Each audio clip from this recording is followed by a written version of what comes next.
최하, 예, 반갑습니다. 내과 최원장입니다. 오늘은 요즘 제가 이제 음식 얘기 많이 하고 있거든요. 좋은 음식도 말씀드리고 안 좋은 음식도 말씀드리고 식사하는 방법도 말씀을 드리고 있는데 환자분들이 음식 일기장을 적어 오실 때 흔히 하시는 실수들이 있어서 좋은 음식이라고 생각하시는데 실제로 다이어트에는 도움이 되지 않는 음식들이 있어서 오늘 한번 언급을 하려고 합니다. 자, 그 흔한 음식이 뭐냐면 첫 번째, 김밥입니다. 지금 이제 세계적인 음식으로 다시 거듭나서 세계인들의 이제 사랑을 받고 있는 음식인데 보통 알려지기를 이제 건강식으로 이제 알려져 있죠. 건강한 이제 재료를 쓰니까 건강식이라고들 생각하시는데 그럼 과연 이건 다이어트에는 좋을까? 라는 생각을 한번 해보셔야 되겠습니다. 제가 이렇게 말씀드리는 이유는 사실 다이어트를 할 때 그 음식의 종류도 중요하겠지만 칼로리도 다이어트에는 상당히 이제 중요한 부분이 있습니다. 이제 열량이라고 하는데 보통 우리가 김밥을 한 번이라도 싸보신 분은 이게 과연 열량이 낮을까라는 의문을 가졌을 거예요. 밥 양으로 따지면 이제 한 공기 이제 훌쩍 넘어서 한 공기 반 정도가 들어가더라고요. 김을 이제 넓게 펼치고 우리가 김밥 어떻게 싸죠? 이제 꼭꼭 눌러 담죠. 탄수화물을 이제 꼭꼭 눌러 담아서 탄수화물 폭탄을 만들게 되는 거예요.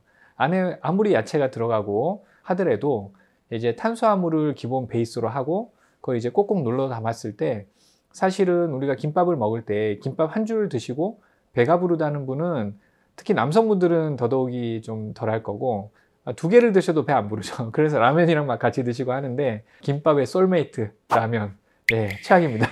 우리가 밥 한 공기가 칼로리가 얼마죠? 300칼로리가 나옵니다. 흰 쌀밥의 기준으로. 물론 이제 현미밥은 한 240칼로리, 잡곡밥은 오히려 칼로리가 높을 수도 있어요. 자, 그래서 이게 흰 쌀밥만 들어가는 게 아니죠. 거기에 뭐 집집마다 레시피는 다르겠지만 참기름을 넣을 때도 있고 여러 가지 양념을 해서 밥의 칼로리를 더 높여서 이제 베이스를 쌓죠. 거기에 안에 고명을 넣으면 이제 한 600칼로리대, 평균이 한 630칼로리 정도 나온다고 보시면 됩니다. 그리고 여기에 이제 마요네즈 뿌리고 또 참치 넣고 또는 햄 넣고 소개 넣고 이러면은 요즘 시판되는 김밥들은 한 700칼로리에서 800칼로리까지 볼 수 있겠습니다. 김밥의 단점은 잘 생각해 보시면 아까 힌트를 드렸죠. 탄수화물 폭탄이다. 길게 이제 씹어서 삼키시면 그때 식욕 억제 호르몬이 발동을 해서 한 20분 이상 지나면 배가 이제 부르기 시작하는데 보통 이제 김밥은 빨리 드시게 되죠. 꼭꼭 눌러 담았기 때문에 포만감도 좀 낮게 되고 빨리 드시게 되고 위에 들어가면 탄수화물 폭탄이 돼서 뻥 하고 터집니다. 그래서 저희 당뇨 환자분들이 이제 굉장히 놀라시죠. 나는 김밥 한 줄 먹었는데 와서 식후혈당을 병원에서 재보시면 막 300, 400 나올 때가 많습니다. 특히 이제 탄수화물에 좀 취약한 당뇨 환자들이나 다이어트 환자들에게는 썩 좋은 선택은 아니라고 봅니다. 자, 이제 해결책은 단순합니다. 우리 탄수화물 많이 들어가는 이제 밥 폭탄이라서 이제 문제가 되는 거니까 밥의 양을 줄이시면 됩니다. 그 빈자리를 야채로 좀 더 채워 넣으셔도 되고 밥 대신에 곤약을 이용해서 밥 대신에 그 자리를 차지하게 하면 훨씬 도움이 될 것 같아요. 곤약의 한 97%, 95% 이상은 수분이기 때문에 칼로리도 낮고 포만감도 높고 한 음식이라서 곤약 김밥을 이용해 보시는 것도 저희 환자분들이 실제로 하셔가지고 성공 케이스들이 많아서 추천을 드립니다. 요새 유행하는 칼로리가 낮은 키토 김밥도 있고 내용물을 굳이 참치나 마요네즈 뭐 이런 거 말고 참치도 나쁜 건 아닌데 기름기가 좀 빠지고 건강한 닭가슴살을 이용하신다든지 비건 푸드라고 해서 우리가 그 채식주의자들 쓰는 단백질 식품들이 있습니다. 그걸 이용해서 김밥을 만들어 보시면 포만감도 있고 열량도 낮기 때문에 좋은 해결책이 될 거라고 봅니다. 요즘 날씨가 좀 더워져서 다이어트에 대한 관심이 좀 많아지고 있는데 더운 날씨에는 안에 식중독균이라든지 뭐 이런 것들이 좀 빨리 자라나게 됩니다. 너무 오랫동안 보관했다가 드시지 마시고 한 2시간 안에 드시는 게 이제 균이 발생하지 않을 수 있는 제일 좋은 방법이라고 봅니다. 그래서 김밥 다이어트 진짜 좋은가 고민해 보시고 진짜 다이어트 김밥을 만들어서 드시든지 다른 선택을 하시는 게 좋을 것 같습니다. 그리고 이제 다이어트를 시작하면 육류는 먹어야 되는데 어떤 고기를 먹어야 되지라는 고민이 좀 많이 드실 거예요. 그래서 선택을 많이 하시는 게 오리고기를 선택을 생각보다 꽤 많이 하시더라고요. 근데 이게 오리고기가 과연 진짜 몸에 좋은 음식일까? 오리고기는 보양식으로 알려져 있죠. 오리고기는 이제 기름이 좀 생각보다 많거든요. 우리가 오리고기 뭐 구이를 드셔보셔도 그렇고, 훈제 오리고기라는 것도 사실은 그 가공 단계에서 발암물질 얘기도 나오고 하기 때문에 건강한 음식이라는 생각은 저는 안 드는데, 오리고기에 나오는 기름은 건강한 기름이다. 상온에서도 굳지 않는 기름이라 몸에 좋은 혈관을 뚫어줄 수 있는 기름이다. 뭐 이런 얘기를 제가 실제로 식사하러 가서 이제 들은 적이 있습니다. 그냥 웃고 넘겼는데, 수용성 기름이란 건 없습니다. 포화지방이냐 불포화지방이냐, 기름의 이제 성분이 좀 문제인데, 오리고기의 기름이 불포화지방이 좀 더 많기 때문에 상온에서 이렇게 잘 안 굳는 성질이 있습니다. 그럼 불포화지방이 많다는 얘기는 반대로 또 포화지방도 상당히 많다는 얘기가 됩니다. 사실 불포화지방이 많으니까 좋은 기름이에요 라는 얘기는 포화지방도 많으니까 안 좋을 수 있어요 라는 얘기랑 같은 얘기라고 보실 수 있겠습니다. 오리고기의 기름이 이제 혈관을 뚫어준다, 뭐 좋다 이런 얘기를 하시는 이유가, 실제로 체내에서 콜레스테롤 수치를 낮춰주는 이제 연구가 있어가지고 그것 때문에 이렇게 알려졌습니다. 하지만 그렇다고 해서 포화지방이 나쁘냐? 포화지방도 다 역할이 있거든요. 포화지방은 우리 몸의 피하지방의 필수 성분으로 이게 오히려 그 당뇨를 좀 예방해주는 효과가 있거든요. 혈당을 낮춰주고.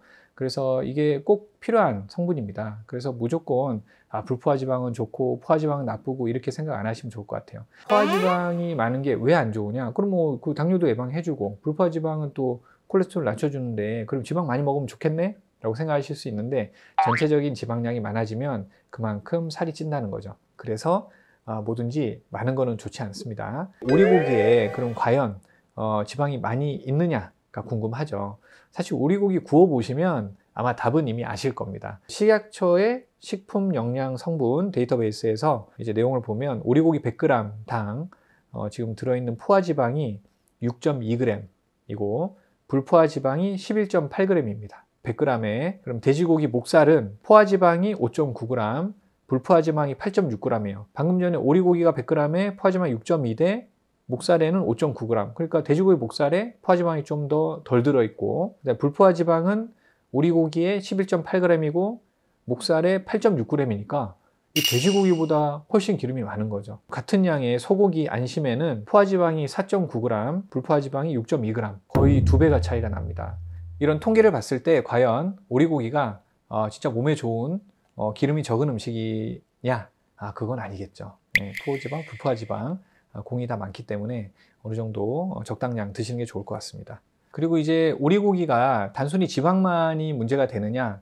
우리가 보통 드실 때 기름이 좀 적다고 생각하시고 오리 훈제 고기를 많이 드십니다. 오리고기가 이제 훈제를 할 때 이제 나오는 이 발암물질 성분의 일종인 다환방향족 탄화수소라는 성분도 나오기 때문에 그것 말고도 여러 가지 첨가물을 쓰죠. 색깔을 좀 핑크빛으로 이제 먹음직스럽게 만들기 위한 첨가제도 쓰고, 모든 이제 뭐 제조 과정에 다 들어가는 건 아니겠지만 많은 이제 오리고기 훈제 고기에서 그런 성분들을 첨가를 한다는 겁니다. 첨가물도 문제고, 훈제 과정에서 나오는 일부 발암물질도 문제고, 그 다음에 거기에서 나오는 기름이 우리가 생각하듯이 몸에 좋은 기름이라는 수용성 기름이라는 건 없다. 그리고 실제로 웬만한 기름기가 적은 소고기나 돼지고기 목살처럼 기름기가 적은 부위보다는 훨씬 더 포화지방, 불포화지방 모두 다 많기 때문에 다이어트 할 때 추천할 음식은 아닌 것 같습니다. 근데 이제 해결책이 뭐가 있냐? 야채랑 같이 쌈을 싸서 많이 드신다든지, 발암물질에 이제 반대 역할을 하는 뭐 마늘과 같이 드신다든지, 소량을 또 건강하게 드신다면, 많이만 안 드시면, 제가 말씀드릴 때 한 번씩 이런 얘기 하시거든요. 김밥 안 좋다 얘기하면 평생 어떻게 김밥을 안 먹어요 말씀을 하시는데, 평생 김밥 드시지 말라고, 평생 오리고기 드시지 말라고 이렇게 말씀드리는 게 아닙니다. 좀 아쉬운 부분이 있다고 아시게 되면, 이전에는 막 김밥 다이어트 하시던 분들도 있거든요. 그런 것들을 조금 피해 주십사 설명의 시간을 좀 가졌습니다. 사실 음식 중에 이런 오해를 사고 있는 음식들이 굉장히 많은데요. 짬짬이 이런 음식들을 선정을 해서 말씀을 드리고 싶은데, 이게 한꺼번에 이 세상에 있는 모든 음식들을 설명해 달라 뭐 이런 이제 환자분들도 계세요. 이제 진료 시간도 좀 한계가 있고, 또 영상도 시간에 한계가 있기 때문에 저희가 오늘은 김밥, 오리고기에 대해서 설명을 드렸습니다. 다음에 또 궁금한 음식 있으시면 댓글로 질문 남겨주시면 저희가 또 정리를 해서 답변 영상 만들어 드리겠습니다. 구독 안 하시고 보시는 분 많은 것 같아요. 조회수는 나오는데 아직 구독자분들이 많이 없어서 좀 신나게 열심히 할 수 있게 도와주십시오. 구독, 좋아요, 알람 설정 부탁드리고 다음 시간에 더 좋은 내용으로 찾아뵙겠습니다. 제발!